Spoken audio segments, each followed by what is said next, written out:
Yo, what's up guys? Dito tayo sa Station 1 White Beach.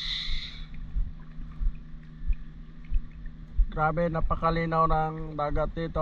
Walang algae sa ngayon dahil nasa 1 week na umiihip yung easterlies wind.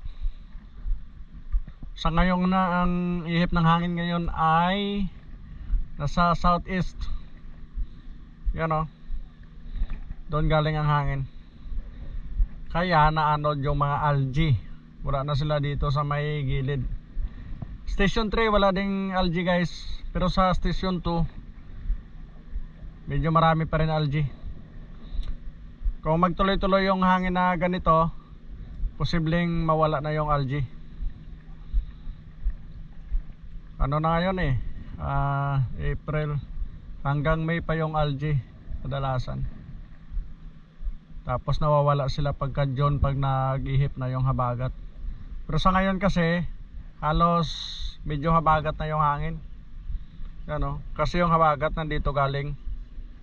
Sa ngayon yung hangin nandito galing.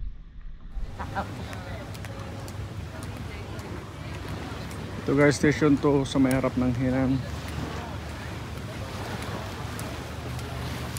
Yan, dito banda medyo malumot pa.